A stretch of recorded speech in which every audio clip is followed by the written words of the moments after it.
Rafter P Construction is the design-build contractor for all of your construction needs. Quality and customer satisfaction will always remain our top priority. The American dream has inspired the Rafter P team to push to be community leaders and support the local youth because that is our future. Let's now talk with the founder and owner, Brad Pryor. Hey guys, we're here today to talk about a sector of our business that we don't necessarily do a lot of, but it's conventional builds.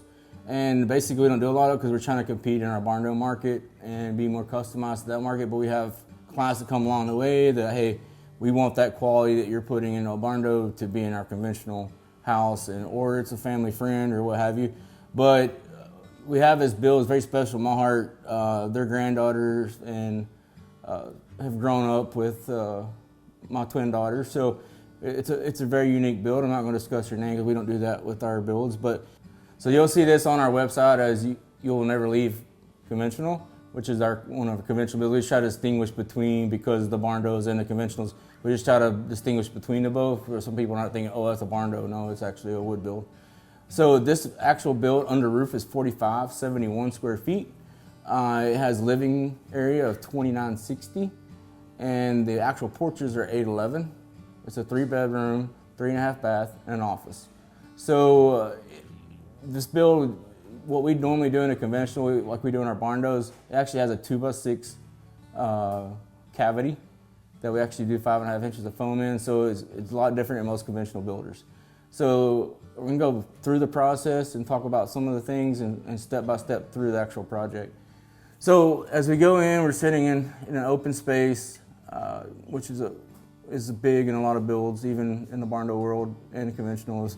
You're looking at a kitchen that this lady, that a family friend of ours, like I said, through our twin daughters, has done a lot of cooking and making a special craft margaritas. So she is a big in the kitchen type person, big family person.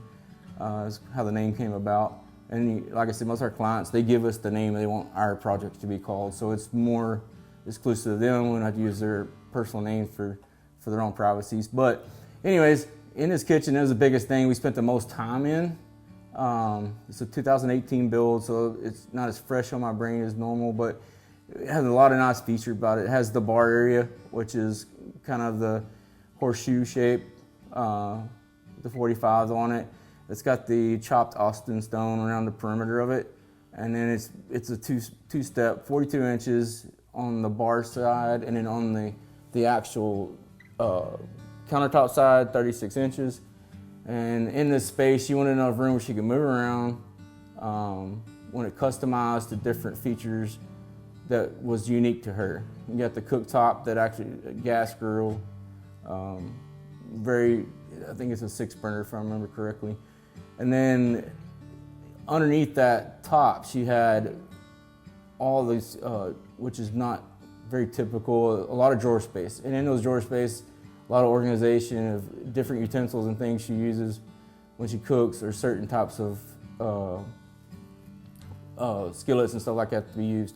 And she has a pot filler, which above, obviously do a lot of cooking. The water source is right there. It's easy to fill her big pots to drag them through the kitchen.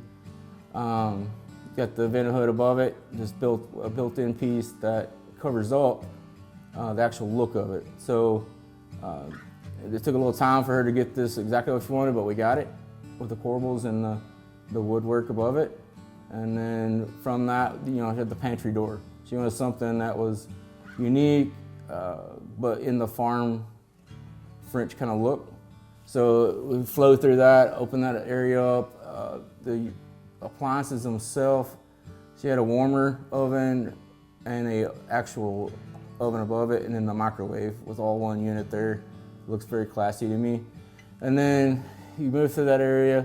The cabinets on top are 42 inches, 36 inches on the bottom. She used some travertine, like a gray color tile backsplash with the granite on top.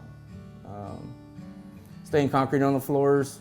It's probably one of the hardest things for us to accomplish these days, just because it's a lot when you're building a building or a structure. You're having to put stained concrete in, trying to keep it very clean, neat, where there's no spots in the actual concrete.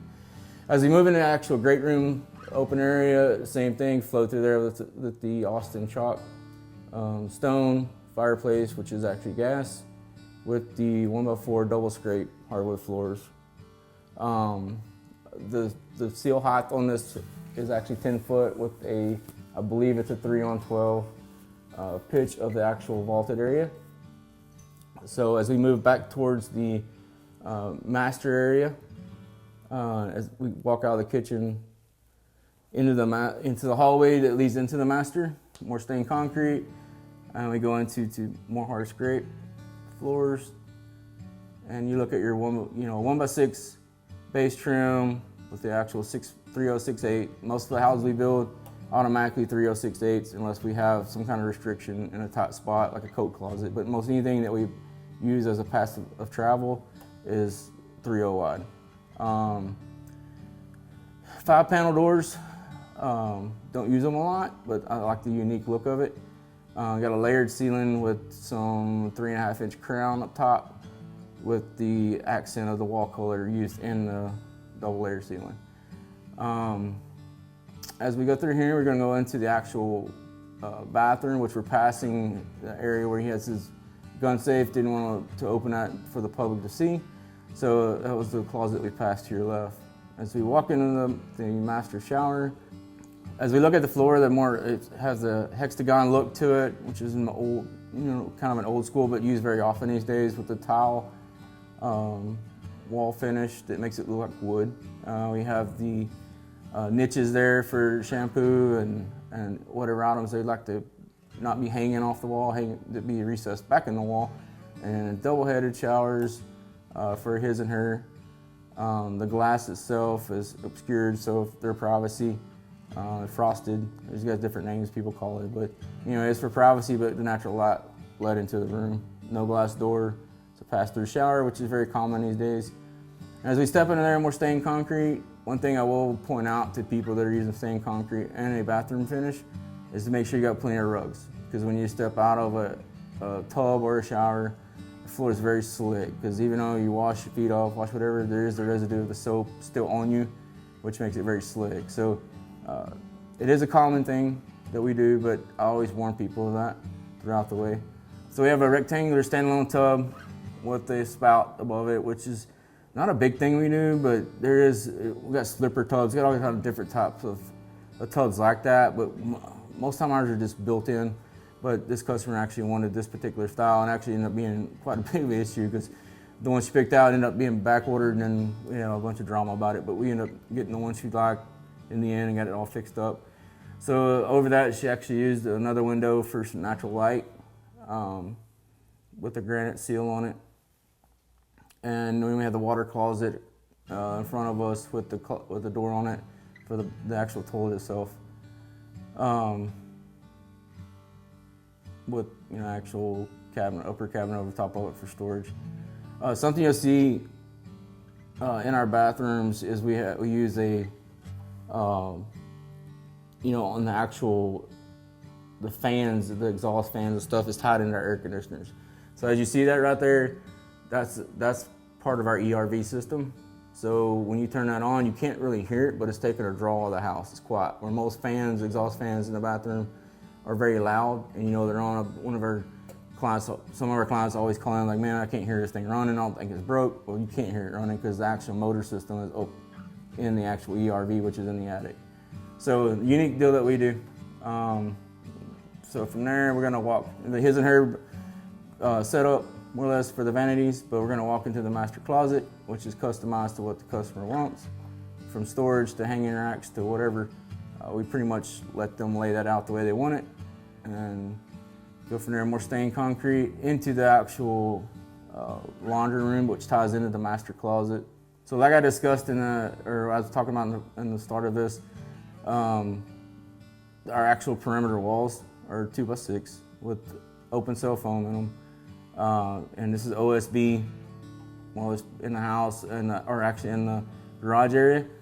And it's sealed, and it's got an epoxy floor system, which when we build a conventional house, all the walls that wrap into the house, or the interior walls of the house and the ceiling are foamed.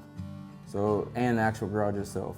We don't leave any foam off of the actual where a lot of builders will take an encapsulated house and it is foam interior walls. We actually do the whole garage. That way the garage is actually climate controlled as well.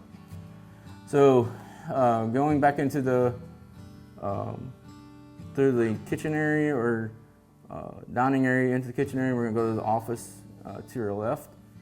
And this area is just an area for them to set up shop for any office needs they might have.